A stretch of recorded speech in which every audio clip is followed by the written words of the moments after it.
Bom dia, sexta-feira, 18 de agosto, temos hoje o nosso estudo adicional, que começa com um texto de Ellen White, que diz assim: que sua conversa seja de tal natureza que você não tenha necessidade de arrependimento. Não entristeçam o Espírito Santo de Deus, no qual vocês foram selados para o dia da redenção. Se você tem amor no coração, vai buscar estabelecer e edificar seu irmão na fé mais santa. Se for dita uma palavra prejudicial ao caráter de seu amigo ou irmão, não encoraje esse discurso mau. É obra do inimigo. Com bondade, relembre a pessoa que fala de que a palavra de Deus proíbe esse tipo de conversa. Na Revista Adventista, a Hierópolis do Sábado, de 5 de junho de 1888, está essa citação de Ellen White.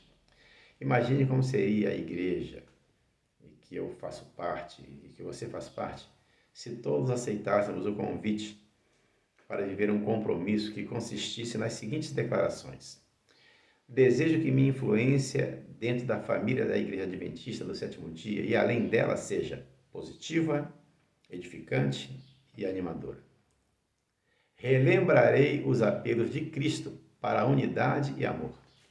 Gastarei mais energia validando os que fazem e dizem coisas boas do que apontando as falhas daqueles que, na minha opinião, estão errados. Ao discordar de alguém, deixarei claro o meu respeito pela pessoa. Crerei na sua integridade e no seu compromisso com Cristo. Não serei ríspido. E viverei com alegria, buscando oportunidades de fortalecer e afirmar meus irmãos enquanto aguardo o retorno de Cristo. A lição dessa semana teve como título, logo no início, A Vida Moldada em Cristo e Discurso Inspirado no Espírito. Ou seja, devemos andar, viver, falar de tal forma que as pessoas percebam que somos seguidores de Jesus. Quando Pedro estava tentando dissimular, não ser identificado como seguidor de Cristo, naquela noite em que ele foi traído e julgado injustamente pelo Sinédrio, ele estava ali junto de um grupo de curiosos que estavam observando tudo o que acontecia. E Mateus 26, 73 e 74 registra o seguinte: logo depois, aproximando-se os que ali estavam, disseram a Pedro: verdadeiramente, és também um deles, porque o teu modo de falar o denuncia. Então, começou ele a praguejar, algumas versões botam a amaldiçoar, e a jurar: não conheço esse homem. E imediatamente cantou o galo. Veja, Pedro começou a amaldiçoar, porque isso violava diretamente o preceito dado por Jesus no Sermão do Monte, quanto à maneira pura e simples de um cristão se expressar. Mateus 5,37 diz: seja, porém, a tua palavra sim, sim, não, não. O que diz tu passar, vem do maligno.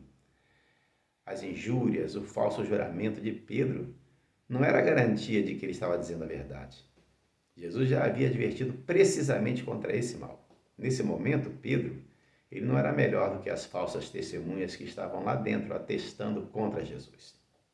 Já em Antioquia, os discípulos foram pela primeira vez chamados cristãos. Alguns historiadores dizem que até de forma jocosa, pejorativa, mas o fato é que eles falavam sobre Cristo, viviam como Cristo, que foram identificados como cristãos. Aquele que diz que permanece nele, esse deve também andar assim como ele andou. 1 João 2,6. Jesus nos deixou um exemplo perfeito para que o sigamos, todos. O cristão deve estar completamente familiarizado com essa vida impecável de Cristo, para imitá-la e aplicar seus princípios às condições em que estiver inserido. João insiste em afirmar que aquele que diz que vive em Cristo deve demonstrar diariamente que está imitando o seu Salvador. Sua vida deve estar em concordância com a sua profissão de fé.